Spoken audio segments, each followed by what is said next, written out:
Bonjour monde entier, bonjour Afrique, bonjour le Cameroun, bonjour à tous et à toutes, peuple de Dieu, créatures de Dieu confondues. Je viens vous donner la vision et la révélation que l'Éternel m'a donnée pour le peuple particulièrement du Cameroun.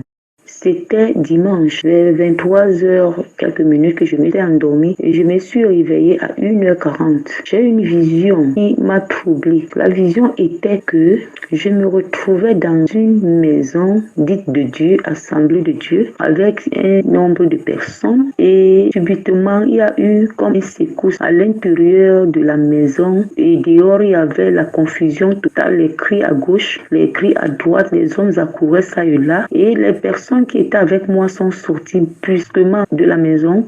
J'ai pris le temps de récupérer ce que je devais récupérer dans la maison et sortir. Quand je me retrouve dehors, je vois comment la terre est en train de venir vers nous en se remuant, en s'écrasant. Cela veut dire que ça venait à une vitesse terrible. Personne ne pouvait fuir cette terre-là, cette action-là. La terre venait comme un flot d'eau, une inondation qui vient comme des vagues d'eau qui sont en train de venir à flot vers nous. Et pendant que la terre venait comme ça, elle se remuait et s'écrasait à partir de la profondeur jusqu'à l'extrémité. C'est que comme si je voyais la profondeur, comment elle commençait à se remuer à partir de la base et elle s'écrasait jusqu'au sommet. C'est ainsi qu'elle ravageait tout ce qui se trouvait sur son chemin, que ce soit le matériel, les maisons, tout ce qu'il retrouvait, les animaux, les hommes, mais pas tout le monde. Il y avait une exception de certaines personnes que ça ne touchait pas. Et la terre qui faisait cette action avait une puissance. C'est comme si c'était les mains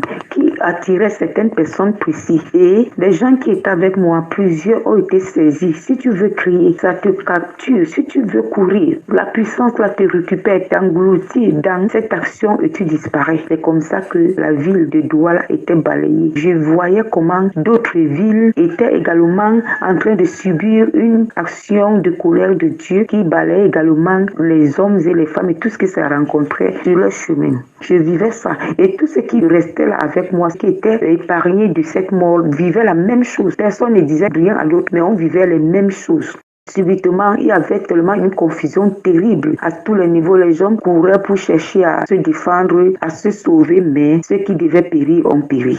C'est ainsi qu'à un moment donné, je me suis mise à prier, demander pardon pour moi et pour tout le monde entier, particulièrement pour la nation camerounaise. Pendant que je me suis mise à demander pardon, j'ai dit à cette personne de demander également pardon. Nous nous sommes mis à demander pardon en criant, on était vraiment confus. Et alors, directement, cette action s'est arrêtée devant de nous. Quand l'action de la terre s'est arrêtée, la terre qui se remuait et s'écrasait et saisissait les hommes et les femmes, même les enfants de tout âge, les engloutissait et on les voyait plus, ils disparaissaient comme ça. Et après, quand ça s'est arrêté, j'ai couru vers ma droite. J'ai vu comment maintenant c'était le feu qui venait en flot à une hauteur très élevée et à une vitesse. Ça frayait un large chemin. Ça ravageait tout ce qui s'était sur son chemin. Je me suis dirigée vers ma gauche. J'ai vu la même chose là-bas. Et dans la vision, le Seigneur est en train de me dire qu'il a donné des révélations. Il ne grondait même pas. Il parlait doucement. Il me parlait à moi, ce qui a donné les révélations à cette nation, le Cameroun, de se repentir. Tout le Cameroun devait se repentir, prier pendant 3 jours de jeûne à sec pour demander pardon à Dieu, à partir du gouvernement jusqu'au plus petit. Même les animaux ne devaient pas manger, comme ce jour à Ninive. J'avais reçu cette révélation-là et tout. Et puis, le Seigneur disait qu'il a donné des révélations à plusieurs personnes et les Camerounais n'ont pas pris cela en compte. Ils ont négligé, ils ont fait de leur manière, pas selon lui. Alors, la colère est là. Il doit établir le réveil mondial international au Cameroun. Il faut que ce réveil soit établi dans la base de la pureté, la sainteté, la base de la liberté et de l'amour. Aujourd'hui, tout est souillé, tout est impur, tout est asservi. Alors, il ne peut pas se mélanger dans des souillures, d'où il est venu nettoyer. Et la terre qui sortait là, c'était une terre nouvelle. Comme quand quelque chose est nouvelle. C'était comme ça, c'était une terre nouvelle. Et il veut rebâtir des hommes nouveaux pour pouvoir s'implanter en tant que réveil mondial en terre camerounaise. C'est ainsi que quand cela s'est passé, je me suis réveillée. Quand je me réveille maintenant, le Seigneur continue à me dire qu'il est l'Éternel, le Dieu vivant, le Dieu du commencement et la fin de toutes choses, que après lui il n'y a pas un autre Dieu, avant lui il n'y en aura même pas. Il est en colère parce que le peuple camerounais, les Camerounais l'ont abandonné, l'ont rejeté, ils l'ont humilié, ils l'ont trahi, ils l'ont haï en suivant d'autres faux dieux, les yeux des idoles, des traditions, les religions, toute espèce d'impureté, toute espèce d'idolâtrie, ils l'ont abandonné. Il n'a plus de place dans leur vie, il n'a plus de place dans les sociétés. On l'a jeté hors de sa nation. Alors, il est en colère, il est venu récupérer sa place en tant que l'alpha et l'oméga, le Dieu des armées. C'est ainsi qu'il disait et il parlait. Et il a plus parlé pour l'église. Il me dit, c'était dimanche hier, j'ai dit oui. Et c'est comme quand il parlait, il me montrait les cœurs. Regarde les hommes dans les assemblées, il montrait ces assemblées. Il y avait des hommes à gauche, à droite, partout dans le pays. Les hommes étaient à l'église, mais ils avaient les cœurs noirs, les cœurs impurs, les cœurs de méchanceté, les cœurs qui ne connaissent pas demander pardon et les cœurs qui ne pardonnent jamais. Les cœurs qui sont pleins de rivalité, de vengeance. Les cœurs qui sont pleins de favoritisme et de corruption. Les cœurs qui sont pleins de jugement. Les cœurs qui sont pleins de condamnation, de blasphème. Il montrait les cœurs comme ça. Et il dit que regarde-les, ils sont sortis des églises dans la joie, comme s'ils sont remplis, sont nourris, sont déjà pleins, alors qu'ils n'étaient pas me rencontrer. Ils ont rencontré les maîtres qu'ils ont choisis. Chacun a son maître. Il a parlé, il a parlé. Il soulignait toutes ces choses qui se passent, que nous vivons partout au quotidien, en commençant par nos assemblées. Pendant qu'il parlait donc, il dit que les hommes croient qu'il les aime plus que son fils Jésus, que cela est faux. Après, il m'a posé la question, tout ce qui se passe dans les assemblées là, que les hommes viennent avec de tels cœurs, de tels aspects, de telles mentalités, n'est-ce pas la sorcellerie? J'ai répondu oui, c'est la sorcellerie. Après, il me dit, les hommes croient qu'il les aime plus que son fils Jésus, alors que le mystère de la mort de son fils Jésus est un mystère premier, un mystère qui est incomparable, qui est spécifique. Il n'y a pas un mystère comme celui-là, mais les hommes, ils ne veulent pas passer par ce chemin pour atteindre le ciel. Il n'y a pas de chemin. Ils portent la Bible, ils parlent de lui dans le mensonge. Ils ne veulent pas vivre la vérité. Et que si quelqu'un s'éloigne de ce mystère, si quelqu'un ne considère pas ce mystère, si quelqu'un néglige ce mystère, si quelqu'un ne se sépare de ce mystère, il n'entrera pas dans son royaume. Mon fils, le mystère qu'il a passé de sa mort à la croix, c'est un mystère qui est vraiment établi dans la base de la vérité, qui est le premier mystère de tous les temps, qui doit entrer en action pour pouvoir rebâtir l'homme nouveau, pour pouvoir apporter l'homme à la liberté, pour changer la nature de l'homme en esprit, en vérité. Ce n'est pas un mystère qu'on joue avec, mais le peuple camerounais, le monde entier joue beaucoup avec ce mystère. Ce mystère, la place qu'il doit occuper dans notre vie, c'est une place de la crainte de l'Éternel. L'Éternel m'a dit, les cœurs qui viennent à ta présence dans les assemblées n'ont pas la crainte de son nom. Il a parlé. Il a dit également que ce mystère est un mystère qui apporte en l'homme un renouvellement de toutes choses, un renouveau. Que ce mystère est un mystère qui apporte en l'homme une liberté totale. Et les hommes veulent aller au ciel chez lui étant esclaves. Qui n'est pas le Dieu des esclaves, mais le Dieu des rachetés, le Dieu des riches. Il a parlé de beaucoup de choses. Il m'a posé la question. Ces hommes qui crânaient, qui étaient orgueilleux, qui étaient hautains, ces hommes-là qui se disaient grands, où sont-ils après cet événement que tu as vu? J'ai dit, papa, ils ne sont plus. Il m'a dit, ils ont amené avec eux leurs richesses. J'ai dit non. Ils ont amené avec eux les idoles qui vénéraient. J'ai dit non. Ils ont amené avec eux le moi qu'ils ont choisi. Ils ont élevé comme un Dieu en eux, le Dieu du moi, de la grandeur, l'orgueil, la rivalité, l'hypocrisie. J'ai dit non. Il a dit que c'est-il à un homme de gagner le monde entier de perdre son âme. Il a parlé, il m'a donné beaucoup de versets bibliques. Jérémie chapitre 3 à partir du verset 6. Le petit sous-titre est Exhortation à la repentance. Bien-aimés, nous avons besoin de nous repentir. Il a parlé de la manière dont les hommes demandent pardon. Il a dit que les hommes ne pardonnent pas en esprit, en vérité. Les hommes ne demandent pas pardon dans la vérité. Les hommes demandent pardon dans la corruption, dans l'injustice. Quand ils demandent pardon, c'est que lui, il est saint, lui, il est pur. Alors, ils demandent pardon comme si on les forçait. Ils demandent pardon comme s'ils demandaient ça pour les autres ou demandaient ça pour les leaders religieux.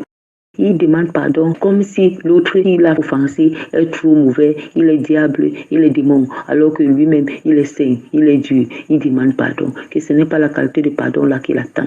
Il attend un pardon de reconnaissance véritable des erreurs que quelqu'un a faites, de la reconnaissance parfaite. Non, le pardon doit se demander dans la liberté. Le pardon doit se demander dans la vérité en esprit. Le pardon doit se demander dans l'humilité et un amour vrai envers le prochain. Pendant que tu demandes pardon, tu demandes ça pour ton propre intérêt, particulièrement spécialement. Alors, la demande de pardon a une puissance qui nous libère, qui est tellement profonde. Le pardon doit se demander dans la justice de Dieu. Il m'a parlé de la justice que les hommes ne manifestent pas. Il a parlé que dans la justice, les hommes mélangent la corruption. Les hommes ont les partis pris. Alors les hommes ont les favoritismes. Alors que lui, Dieu n'est pas favoritiste. Alors il a dit, la qualité de pardon là n'a pas de place dans son royaume. La qualité de pardon là ne peut pas sauver quelqu'un. Le pardon véritable est un pardon de vérité. Maintenant, à toi qu'on demande pardon. Tu as intérêt à pardonner. On ne doit pas demander pardon en jugeant. On ne doit même pas pardonner quelqu'un en le jugeant. Celui qui a la liberté de pardonner ou de demander pardon est un héros très puissant, un héros spécial mis à part. Quand on peut arriver à pardonner véritablement, sans distinction, sans corruption ni favoritisme, on a gagné le procès de la vie sur la terre au nom de Jésus. Le mystère du pardon est un mystère, non seulement qui te qualifie en tant qu'un véritable enfant de Dieu, mais qui se transfigure en l'image de Jésus-Christ et ramène en toi la gloire divine. Quand quelqu'un est libre à pardonner, est prompt à pardonner, Dieu le pardonne aussi librement. Dieu le pardonne aussi facilement. Les portes de sa vie sont largement ouvertes. Sa vie coule comme un flot d'eau. Cette personne devient un représentant du royaume céleste sur la terre des vivants. Dieu a parlé. Il a tellement souligné beaucoup de choses que nous vivons au quotidien qui ne sont pas bien par rapport à la parole de Dieu. Et nous sommes là, nous masquons et on fait comme si de rien n'était. Et nous disons, nous sommes enfants de Dieu. Nous ne perdons rien en demandant pardon véritablement. Nous ne perdons rien en rentrant dans ce système de demander pardon comme Ninive. Au contraire, nous gagnons beaucoup de l'amour de Dieu en abondance. Puis quelqu'un va dire, Dieu est miséricordieux, Dieu est amour. N'oublions pas qu'il a dit qu'il est Dieu jaloux. Il ne partage pas sa gloire avec la créature. N'oublions pas aussi que dans sa jalousie, il y a des moments où il se met en colère également. S'il a fait pour les Israélites, il ne le fait pas pourquoi aujourd'hui. Si le peuple pour qui il a mis confiance, il a mis à part le déçoit, il peut toujours le faire. Aucun homme ne peut corrompre Dieu. Aucun homme ne peut juger Dieu. Il est Dieu demeure Dieu. Bien-aimés, Dieu peut nous juger, mais nous ne pouvons pas juger Dieu. Nous avons besoin de la repentance, de la conversion véritable, parce que nous avons échoué. L'Église au Cameroun a échoué. Nous avons échoué dans tous les sens, à tous les niveaux. Ce n'est pas en faisant les miracles que cela veut dire que nous avons gagné. Les miracles ne nous appartiennent pas. Ce sont les dons de Dieu. Les miracles appartiennent au Seigneur. Ça donne gloire à Dieu, pas à toi, l'homme. Notre intérêt, c'est de nous repentir convenablement, véritablement, devenir saint comme notre Père est saint, devenir parfait comme notre Père est parfait. La perfection doit être notre nourriture, la sanctification de tous les jours. Dans ce cheminement-là, on voit voir le brisement. Nous voulons aller au ciel sans passer par ce chemin, nous nous trompons. Bien-aimés, repentons-nous, c'est terrible. La vision que Dieu m'a montrée là, est l'une des grandes visions qu'il m'a montrée pour la nation camerounaise et pour la colère de Dieu sur les fils de la rébellion. Repentons-nous. Il est encore temps. Dieu peut toujours nous pardonner. Dieu peut toujours changer cela. À partir du moment où nous allons écouter ces visions et tout, nous pouvons nous repentir. Et Dieu attend ça de nous. Si nous prenons la place des enfants, les enfants comme la brebis perdue qui est revenue à son père, l'enfant comme le fils prodigue qui est revenu à son père, le Seigneur est capable de nous pardonner. Car il ne veut pas la mort du péché, mais veut que le péché se répande et vienne à la vie. Et ce que notre Dieu attend de nous, repentons-nous bien-aimés, c'est pour notre bien, afin que la gloire de Dieu soit revêtue en nous. Bien-aimés, la terre est remplie de la méchanceté. Les familles sont remplies de la méchanceté. La méchanceté. Mais pour triompher de cette méchanceté, tu dois être une personne qui a compris le mystère du pardon. Une personne qui vit le pardon nuit et jour. Tu pardonnes sans exception. Tu pardonnes sans favoritisme. Peu importe la grandeur de ta spiritualité. Si tu n'as pas l'esprit du pardon, tu n'es que vanité. Bien-aimé, le pardon va te bâtir. Le pardon va permettre que ta chair soit brisée. Quand tu es quelqu'un qui pardonne et qui demande pardon, cette action-là va attirer la puissance du Saint-Esprit en toi. Il va disposer ton cœur à la pureté. Il va disposer tes pensées à la pureté. Il va te transfigurer en une personne qui a la vie en abondance. Et c'est un mystère qui se parle de bouche, mais qui ne se fait pas, n'est-ce pas, en vérité.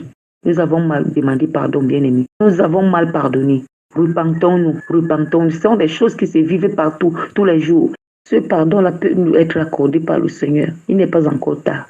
À partir du moment où tu écoutes seulement cette vision et d'autres visions que Dieu relâche partout, des révélations que le Seigneur Jésus relâche partout pour cette nation, pour notre peuple, pour notre vie, il est possible que le Seigneur nous pardonne. Il est possible qu'il change de décision. Tout n'est pas fini. Nous pouvons nous repentir. Nous pouvons changer. Il est possible. Que la paix de notre Seigneur soit sur chacun de nous et que la gloire de Dieu nous couvre entièrement au nom de Jésus.